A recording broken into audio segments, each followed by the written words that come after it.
Woo! If you can't be Biden, you can be a Biden supporter. And I have to be very careful because it's very hot here. It's a political hotbed. It is. It's a hotbed of contention here in Florida. It is. We had both those crazy candidates yesterday. It was a nightmare. It was a nightmare. Especially if you were driving and trying to go somewhere. Well, and especially if you had a hose, you could just hose them all down. That'd work. Right. So we had both Biden and 45. Yep. And we had 45 in what was it? Stadium. At Ray J Stadium. And I don't know why they didn't allow people to bring in water or umbrellas. But that's just craziness. That is taking precautions. That is personal protection equipment. We don't like that. That's right. So they had to hose them down, which was kind of sad. And then we had the Joe Biden rally last night. We did have the Joe Biden rally. You go? I did go. It was really fun. Yeah, it was great. It rained at the end, but we got some phenomenal pictures. Like, follow, share. Riding with Biden Hillsborough. Riding with Biden Hillsborough. And Tampa Bay for Biden, or Fish Talk for Biden. Like, all share. Those pictures, I mean, they're phenomenal. It started raining, and you can see the light from the rain against him. Great picture. Amazing. I don't know who took it. I think Kemp took it. It was beautiful. Beautiful picture. Yep. So it was very socially distant. So we all had our cars, and we had to get, I was a little worried about the dogs because they didn't tell us that we had to empty our cars with boxes. And so we had slate card boxes, we had T-shirt boxes, we had bumper sticker boxes. I had a cooler. I had Biden cookies, and so we had to take all that out. No wonder people couldn't get in. I know, but Kristen was with me, and Kristen was like handing out all the swag. Did she pin all the police officers? Did she what? Did she pin them all? Well, if you want to call it that. She gave them all little American flags. she was sticking them with something, all right. It's sure. Happy glue. Yeah, no, it was great. It was great. It was just a long kind of wait, but we saw our friends, and we saw Eileen Goldenberg, who did all the signs. She was there. I love her. Yeah, with all of the South Tampa people. It was really great. It was fun. And then it started raining, so we all ran in our cars, and we were driving out of the fairground. There was a whole bunch of people, and we're like, oh no, here it is. But it was all Biden people, and they were all, in the rain, like waving their flags. It was great. Yeah. It was great. Crazy, but good. Crazy, but good.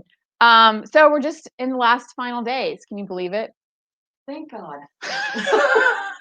I feel like it's going to be the final months, but I hope for everyone involved that it's a landslide, so we don't have to go through what everyone is predicting, what the Young Turks are saying, what all the other, NPR is saying. I hope that it's a landslide. I hope that we have a lot of Republicans. Speaking of Republicans, we have a Republican here today, and we will thank him when he comes on for being the only Republican who wanted to come on our show. Well, no, Mike Beltran may come on if we have time for him. Oh, that's right. We may have time for Mike Beltran. So sorry, the cat just went flying by us. Well, he's just excited. He heard Mike Beltran. He's like, oh, yay. I can't come on the show. I can't wait to see that one. Yeah, so in terms of activities, we have poll watching, poll greeting. You can go to any of the early voting polls. Yep. And there'll be hopefully someone from our organization, meaning the Democrats. Bloomingdale always has food, T-shirts, swag, stickers, signs. Yes, some interesting, definitely food. And then I went over to they dispatched me to Town and Country Library, which was. Did you get arrested? Oh, not this time. Okay. No, almost. So I was with Harry Cohen's mother, and they're very specific about the line that you can't cross. And so me and these really nice Republican ladies were there. I was the only Dem there. And we were standing behind these cones, right? And we were passing out the cards.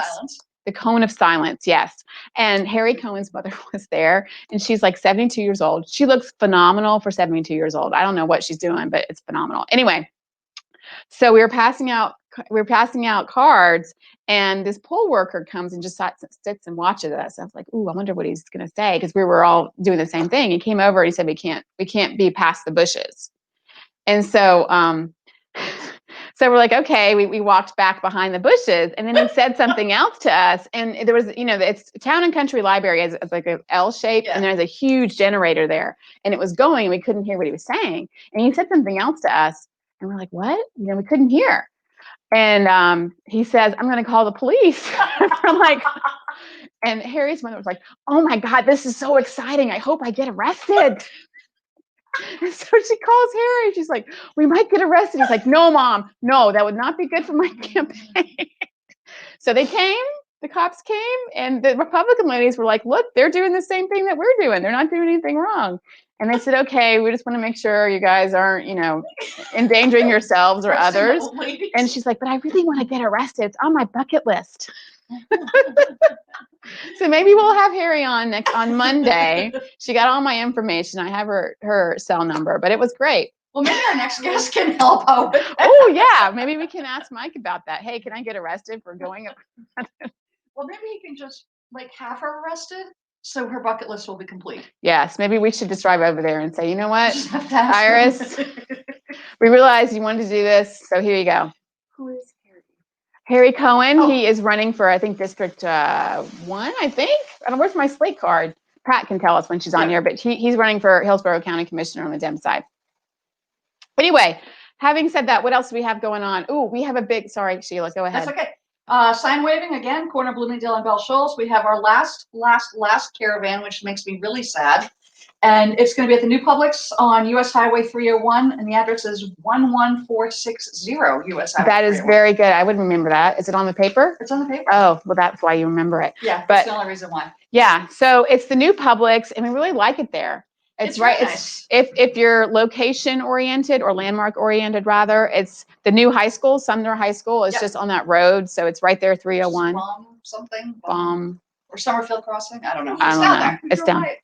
I know we drove by it a million times, but it's down. Yeah. So what Erin was saying, you couldn't hear her, is that we went ballot curing yesterday. What's ballot curing? What's ballot curing? It's where there's an issue with their ballot. Mm-hmm. And it's not that it has a disease or anything. It's just like it needs a signature or a date or something, right? Yeah, or Advil. Something wrong with the ballot. Or a Xanax. Good God, these ballots need so many Xanax. I mean, geez. Anyway, so we just go to the door and we knock, and we have gloves on, right? And we have masks, and we knock, and then we like the housekeeping staff. Well, and yeah, we did look like the housekeeping staff, and then we walk away. And then we do it again, but sometimes they have ring. And then, of course, Erin doesn't like it when I do this, but I'm like, just in the ring to see. Anyway, they probably think they're no wonder no one's opening the doors. Anyway. But I have to tell you this, in today's paper, they have 200 and something thousand mail-in votes in the county. Yeah. 800 needed to be cured, and 300 have already been cured. Wow. Well, I was going to tell you when we saw Scott Hottenstein at the Biden thing yesterday, he said that his district, because of me and Erin and Danielle, another one of our volunteers, has significantly decreased. And it was all because of the work that we have done in those areas. Yay! Yay! I'm so excited. Oh, and Sheila drove. I drove. Let me tell you, my GPS on my car, I think I need a new car. A new car? Yeah. Are you going to get heated seats and heated steering wheel? I have those. Okay. And the heating steering wheel scared the crap out of me. I know. You said you thought you were going through menopause or something. I was having a stroke. The heated steering wheel came on, and I'm like, what the hell? I'm dying. I know. I'm like, my hands are burning. I'm like, what is wrong with me? I'm a nurse, so I was like, okay, stroke, heart attack. What the hell is going on? Why are my hands hot? Well, I am thoroughly entertained by the street names. I mean, the street names. Celtic Ash. Celtic Ash. Who came up with that? Painted bunting. But that's a bird. So that's a bird. Well, I know. Of course, you knew. Old people know bird names. That's what I said. You know, you're over a certain age if you know it's a bird name. Just saying, Sheila. All right. But so at least I know what a pencil is for with a cassette tape. That's true. At least I can write a check. All right. Write in cursive. I can write in cursive. You know, that crazy archaic language. I know. All right. Latin. That's God's language. Okay. Amharic. Amharic. Okay. It's opposed to Amharic, which is from Eritrea. I have no idea what you're talking about, but okay, We're whatever. We're gonna get our first guest in here. Right. Probably sitting there in the park with the chickens and Ivor going. Well, no, I don't think he's there, so I think we have to go to Pat. All I see is trees. Is Mike there? Can we have Mike in? Oh, there he is. Yay, Mike. Hey, Mike. Hey. Well, Mike. Oh no. Good morning. Hey, Mike. Good morning. I have to tell you, I know about all your multi-talented, faceted background because I met somebody yesterday that knows you. Uh-oh. And apparently they said you are a phenomenal singer. Really? They Do said not that. believe what people tell you all the time. Come on, we got to learn this. This is no. They were being very kind, is what they were being. We should be the judge of that. No, we should not. No, we should not. Not this morning. I already sang to the chickens. They all ran away. That's so sad. Well, maybe you can at least get a cup of cafe con leche later when we're done. That's true. You got it. So, Mike, welcome to our show. You are the first Republican we have had on this show. So kudos to you. Thank you. Proudly. Thank you for having me. So tell us, you are running for state attorney. Correct. Right. And tell us a little bit about why you're running and why people should vote for you. Oh boy. Okay. So first of all, for a lot of people that don't understand the state attorney, because most other states call it the district attorney. So there's always a lot of confusion when you hear that title. You're like, what does the state attorney do? Do they work for the state of Florida? So yeah, no, the district attorney is that chief prosecutor. In my opinion, the single most important individual seat for a community, because that person shapes the balance of compassion and an appropriate resolution for those that need it against public safety, and making sure that those who are actually the dangerous elements within our community are kept off the streets. So it's a critical position, and unfortunately it has always been partisan, and I really don't think it should be. Quite frankly, I think it should be more like the judges.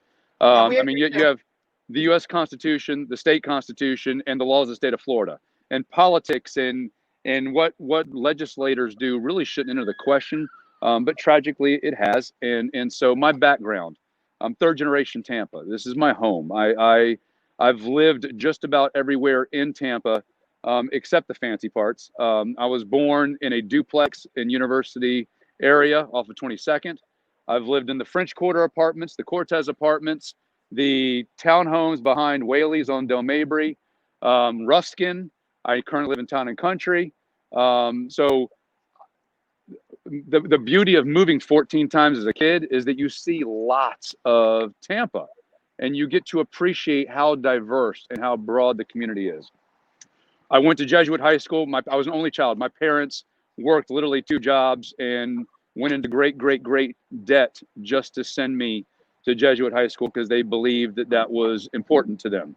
And I'm so glad they did, because some of my closest friends to this day are folks that I met at that point in time and formed relationships with. And I do believe that part of that Jesuit education, that is that Socratic learning method of, I want you to hear what I'm saying, but don't believe anything I'm saying, and go figure it out for yourself, is so instrumental in something that I hope all youngsters do as part of their development. But Jesuit high school, University of Florida for both undergrad and for law school. Immediately came back to Tampa and started as assistant state attorney. I worked for then Harry Lee Coe, then Mark Ober, and that's where I started my career. And what was interesting to me about that is even at that early age, I saw how capable that particular arena was of being misused. If you had an overzealous prosecutor that was more concerned with winning or with looking cool than getting right outcomes, I'd see people take cases that shouldn't have been taken to trial. I saw innocent people push through on an occasion, not that frequently, but every once in a while I'd look at it and go, man, I wouldn't feel comfortable prosecuting that. I'm not sure why you're doing it. And then I saw other ones that they're lazy. And just because something's not gift wrapped on a silver platter, if you have an abiding conviction of guilt and you know that you've got a victim you got to protect, do the work. And you might lose some, you might not win, but do the work. So that's how I started my career. I've had an amazing and blessed career since then, because I was in-house counsel for the sheriff's office.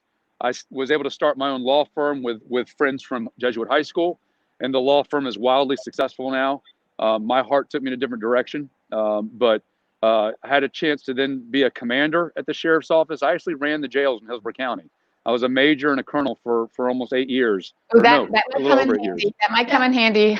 Yeah, if we have something for you in a few minutes. Let me tell you, you want to know what's working or not working in your justice system? Run the jails. Go walk around and talk to the inmates, because I spent a lot of time literally hanging out with the inmates in there and listening to how they got where they're at. And what you come to find out very quickly is that the vast majority of the people in jail are not bad people. Right. They're not great decision makers, and they don't take responsibility sometimes for some things that they kind of should have. Right. But most of the time things snowball on them. It starts small And one thing leads to another thing, leads to they didn't take care of this, leads to they lost their job, leads to now they think these are their only diminishing options in life. That's a good number of them. Now, are there a number in there that will absolutely do harm to our community if given the opportunity? Yes. And anybody that tries to tell you different is not being honest. There are truly bad people in there too. There are a lot of mentally unstable people in there. At any point in time, 30% of my population was on psychotropic medications. Out of 3,000 inmates, one-third were on psychotropics. That's crazy. No pun intended. No. And so Right. I come from that background, and now once again, I'm in-house counsel under the current administration.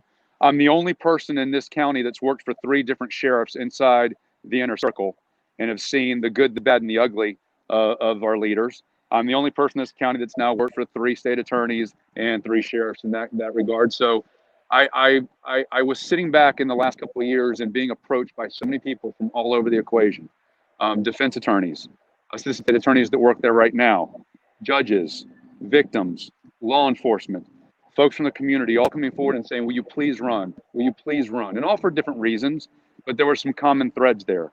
And after saying no about 150 times because I can't stand politics, one night I was laying in bed and that voice comes on in your head, like we all have voices in our head, don't we? Well, some of us more than others, Mike. Just saying, some of us more than others. No, some of our voices just sing Rocky Horror Picture Show tunes all night long, and that's right. okay too. That's right.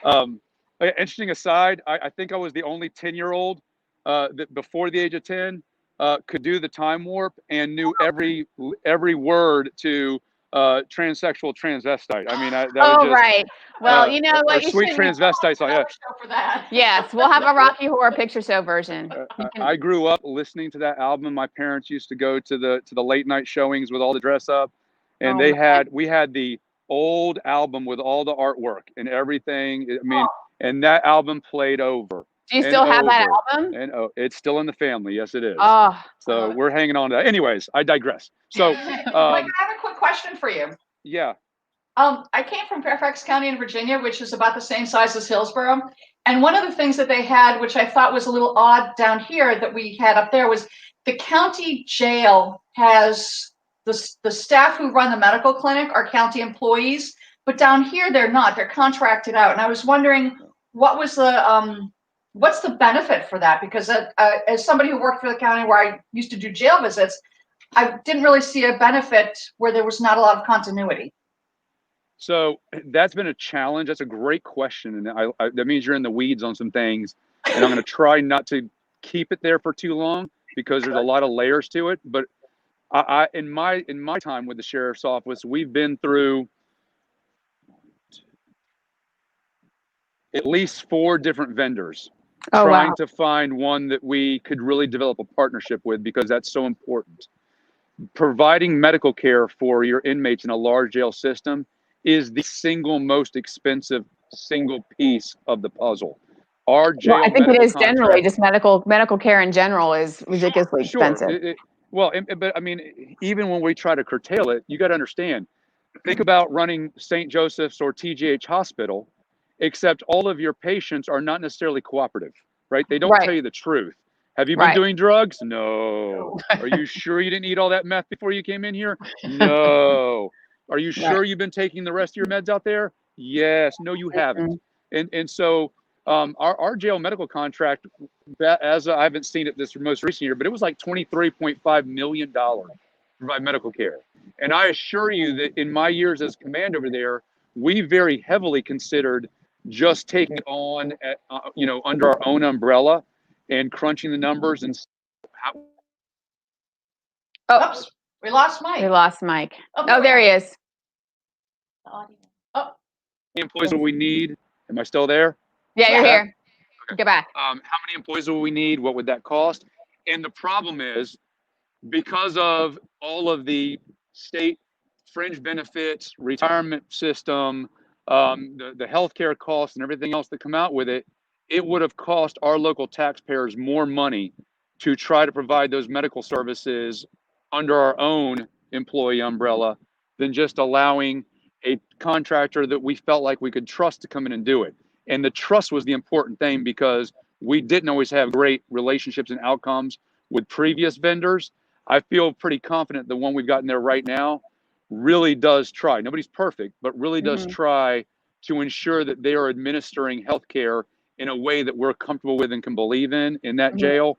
And we've seen better outcomes overall over the last 6 years than we had before. So, but yeah, so that's a good question. So anyway, I'll just finish and say, after having all those people ask and listening to all those things, you're laying in bed one night and you say, do you believe that you could make a positive difference in your community if you were the leader of that agency?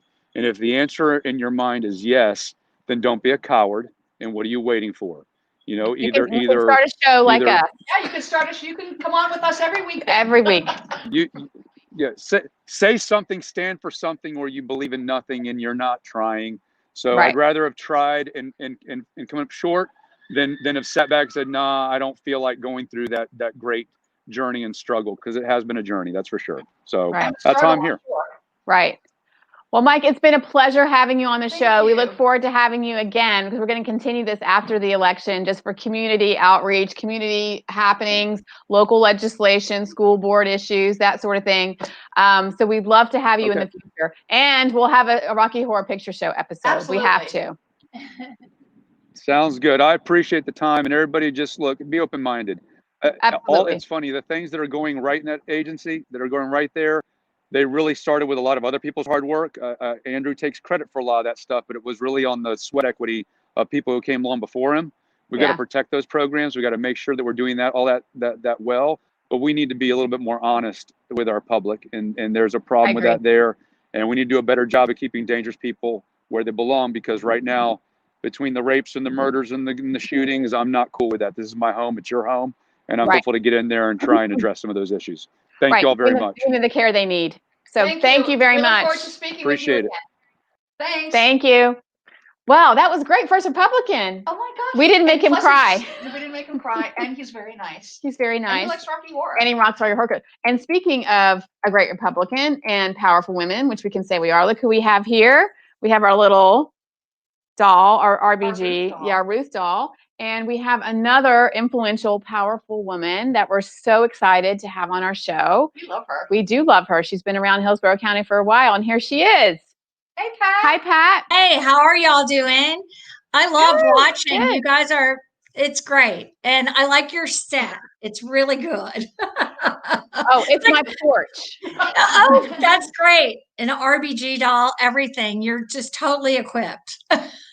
Well, we're going to have to liberate one of your signs from the polling place today. So when we come on Monday, we'll have a Pat Kemp sign. We'll have a Pat Kemp sign. Yeah, we tried it. We were limited on signage sometimes. Yes, well, it's great. It's a great setup. So, Pat, I'm excited to see you again. I'm part of the Democratic Women's Club, so you've come to talk to us a lot of times before. But Anna hasn't met you officially. I mean, we did stalk you at the... Oh, no, I'm a stalker. I'm a stalker. I'm like, Pat! And I acted like I knew you. Here, have a cookie. Here, have a cookie. So they were good. No, they're great. Why don't you tell us a little bit about yourself and then a little bit about why you're running for this office? And it's a re-election for you, right? Right, re-election. I was first elected later in life to the county commission in 2016. It's the first time I've ever served in public office. But I have a long history as an activist. I've lived in Hillsborough County for 35 years. I come from the DC area, like you, Sheila. I don't know if that's where you grew up. My mom's in assisted living in Alexandria. I live in Springfield, right down the street. Oh, my brother lives in Springfield. I grew up on the Maryland side, College Park, but I have a huge family and 44 cousins in the area, everything else, big Irish Catholic family. I miss the food up there. Just the plethora of ethnic food. I mean, it's not New York, but at least in DC, you could get anything you wanted. Well, that's true, because when I went up there, that's what I would do. Actually, when I first came from Tampa. Tampa's getting better, though, with the diversity, But I remember that you're right. When I would go up there, actually, there's two things that I would have to do.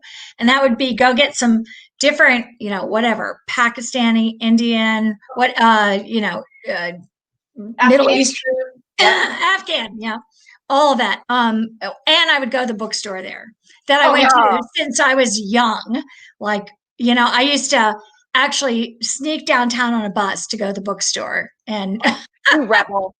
I know. And it was like totally fascinating to me. And Oh my gosh. and that's the thing I missed most when I moved here, honestly, is that they just had mall bookstores, and they were little. I know. It's one of my pipe dreams is to open a little independent bookstore, like around this area, a classic independent bookstore, maybe after Right. COVID. And if I win the lottery, I You can know do what, that. Pat? Between you, Anna, and my husband, you probably could start the most successful bookstore in Tampa. Well, we had an independent one for a while, and I had two friends that ran it and owned it, Inkwood Books in Tampa. And it was, successful for, I don't know how many years, because it seemed like forever we didn't have anything. Then we got Inkwood and some of that one of the big chain things. And all of a sudden, we had a lot. But now, my heart, I'm just trying to think of that right by DuPont Circle. The bookstore. Pros. No, it's a different one. Oh yeah. And it's been there forever, since I was young. And I just would get so excited walking in there. She's going to text her husband and ask. Guess what? What's the bookstore? Well, he should be watching, right? You should be watching. Alan, if you're watching, what's that bookstore in DuPont Circle? Yeah. Text us and tell us. Yes.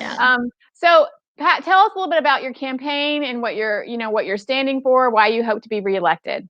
Well, I've been on the county commission for 4 years, and I feel like we have been able to make a major shift. I was an aide to Kathy Castor when she was a county commissioner back in 2003 to 2006. And the county, basically, it's been in the pocket of some sprawl developers. They have controlled things for a long, long time, but the county is now changing and standing up, and it's not willing to do that anymore. And I'm so happy to see that. In 2018, we got that vote. 57% of people said we need better transit and transportation, and I'm all on board with that. And I can't wait till we get those dollars. Whatever happens, we might have to put it back on the ballot again in 2022. But we need to move ahead with that, because we are the most underfunded transit system in the nation for a metro area this size, not by a little bit, but by a huge, huge amount. This is a continuing crisis situation. It is a significant difference between Pinellas and Hillsborough. Significant. I work in Pinellas County, and we have people that need transportation to work, and they have to live in Pinellas County. We can't hire anyone from Hillsborough County because they don't have transportation, for certain levels of positions. It's incredible that they're losing out on that economic development because they don't have that transportation. We do not have, actually in Pinellas, and people in the times when they write it up, they put us both together and calculate us like a joint area. But Pinellas, two things is Pinellas and Hillsborough are the only counties in the state of Florida that pay for their transit exclusively from ad valorem taxes on your property tax. The other counties pay out of county-wide taxes. We do not do that. We should. Both of us are super underfunded, but they're 1/3 the size of us, and they have a higher ad valorem tax. They are like practically luxury over there compared to us. It's crazy. But actually, the inter-county transit is of the lowest level in terms of the highest cost, and it's most expensive to provide and the least used of transit. We are so desperate within Hillsborough County for transit that it's incredible. We will have, though, the ferry is a great, easy way to provide transit between places. If for people, especially out in Fishhawk, working the ferry is so low cost because you don't have to provide roads, you don't have to provide rail. You have, ferries that are traveling, and it is really a great option for South County to get to Tampa, to McDill, or to St. Pete. And so I hope to see that. The person I'm running against has voted against it over and over again. And when I've been in South County, people are beside themselves waiting for it. And that's something we could do even without the tax and should be doing. But Yeah. when the tax comes in, it can help pay for that. So transit has been also making the CSX tracks that go from straight from USF to downtown Tampa and through South Tampa. Those are used for freight now. They could be used for people, like has been done in Orlando, Miami, and all across the country. And that is something, again, the tracks are already there. They could be converted in fast time for low cost. It's low hanging fruit. Yeah. Well, Pat, I think when you're elected, you should go up and visit my friends in Fairfax County and see what they've done, because they do hot lanes, which I think would be phenomenal here in Tampa. They have high-speed buses. They have all sorts of, they have the VRE, which is the Virginia Rail, and it's on the CSX tracks. Right. And it's unbelievable. Yeah. No, I mean, when I've been in there with my brother, he would commute right into downtown. Right. And so I found out about, I had some other people asking at a transit meeting because somebody was talking about slugs, and you know what a slug is. I No. was a slug Well, for 15 years. What? Don't talk about. No, you were not. I don't know what you mean by slugs. That's terrible. So a slug is when you've got the HOV lanes, Uh-huh. and people park near the entrance to the HOV lanes. So, and they just kind of drive up. And I was telling Aaron this. They drive up, they roll down their window, and they say, "I'm going to the Pentagon." And two people hop in their car, and they drive, and they take them to the Pentagon, and they kick them out to the curb, and they get on the train from the Pentagon. It's true shared riding, true shared, and it's Right. nobody charged. My brother, I was like in the car with him, and he goes, "Oh, we're going to stop." And this was like, I mean, it was maybe 25 or 30 years ago. I'm going to stop and pick up some slugs, and he stops, picks up a couple of his regulars, and on we go. Well, they've got a Facebook page for Lost and Found. A lot of people have gotten engaged or married riding the slug lines. So they lost their slugs? Yeah. And on September 11th, let me tell you, the slugs and the slug drivers were phenomenal getting people out of DC that day. Oh, wow. I bet you. It's just such it's a cool thing. It's very cool. And, I love it. I love it that, and it benefits everybody. And it's pretty awesome that they have that people just did themselves. And if you are there, you can see, I mean, there are hundreds of people in these lines, and some people develop regular relationships and they pick the same people up every time. Then some people, they're on vacation that day or someone's sick and whatever. And so it's a very dynamic system, so, but it's very cool. And the best part is nobody says anything. It's like, you get in the car, they're like, "Oh, you're going to the Pentagon?" Yep. And then two people hop in and they sit there and read their paper. Right. It's like New York. Yeah. You don't talk. You don't talk on the bus. Who's not from New York if they're talking. It's you don't talk on the bus. Pat, we're excited that you're up for re-election and that you're so positive about transportation, because we really need. Yeah. I was appalled when I first moved here that there were no buses. And we live in Fishhawk, as many of our viewers know, and we have a lot of people that commute over to MacDill. Yeah. And they use the bus, but there's also been a lot of chatter and questioning about ferries from this area, Apollo Beach, Ruskin, over to MacDill. Right. No, and the ferries make so much sense. It's crazy that we do not have them. And you probably, I mean, you're from DC, but I've been following ferries are having a rebirth across the country. And, I have great envy of other people's transit systems, Atlanta, Denver, Seattle, Portland. But, envy. None of that. Well, some of them do, but like Atlanta and Denver don't have the water. I mean, we just have such a setup for it's so viable and so good and so low cost, relatively speaking, as I say, for a transit system. Right. And the amazing thing too is during a pandemic, it's relatively safe because it's open air. Right. So it's starting up again now. We have the 6-month ferry that comes. Well, we've gotten them from up north when they're not operating up there. And it's way more costly than if we just had a regular ferry system. For the cost of, we have one ferry for 6 months. We could have 4 ferries for all the time if we amortize the cost over 20 years for that same thing that we're just leasing one for 6 months, and we could have much more robust service. Right. It's kind of crazy that we haven't done it.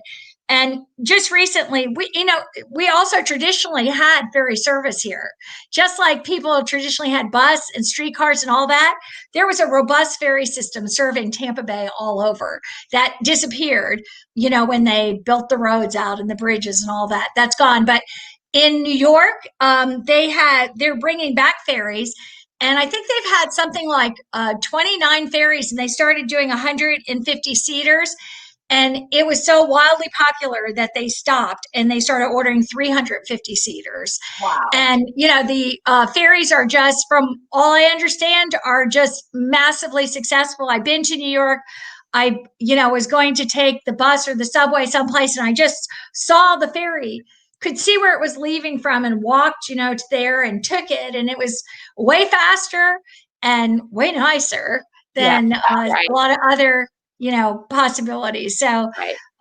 it's just I'm really looking forward to that for this community. But also, as you all know, in Fishhawk, I mean, it is insane what has been going on in Hills. Seriously, it's been utterly reckless. The lack of planning, the lack of infrastructure. They have not been charging impact fees, which are fees that you charge on new development. They have not been doing it by any means, nowhere equal to Pasco, Polk, and Manatee. So we're not talking about some radical thing here. We're Right. talking about equalizing with that. We have I not know. done it for wastewater and water. We've not done it for fire and rescue.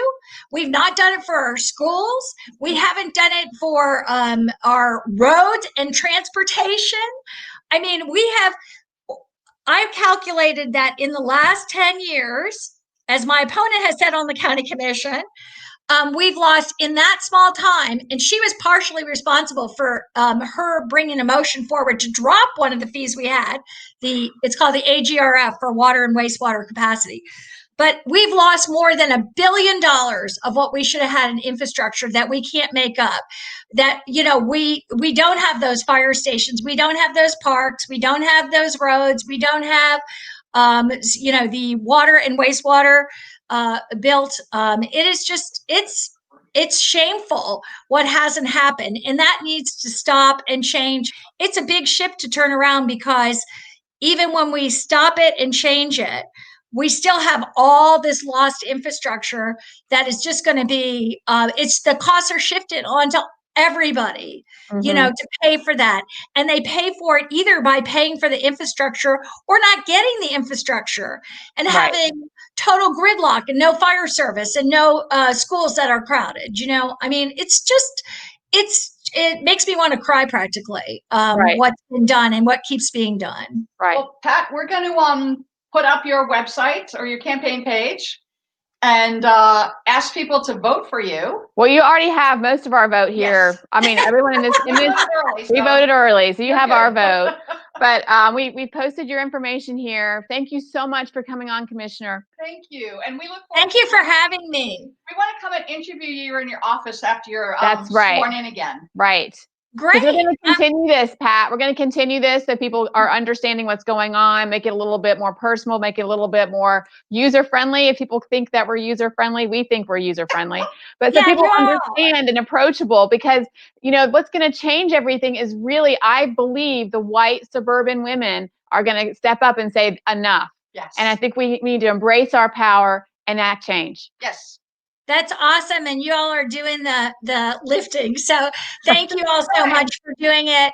It's great. It's been really wonderful to watch your program and what you do. So I'm a fan. I'm a fan. You. You have won. Yay!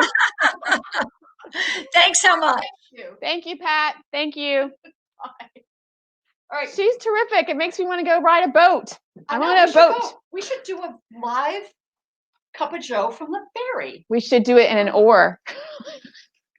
We can do it in kayaks. We could do it in kayaks. I don't think Aaron would appreciate it. Aaron's like, oh my God, what are they going to do I now? was like, no. Yeah. No. Okay. All right. So So to recap, we have Ruth, recap, come to all of our poll greeting, Yep. get in contact with us if you want to do the curing, like, follow, share, riding for Biden, Hillsborough, Fishhawk for Biden, Tampa Bay for Biden.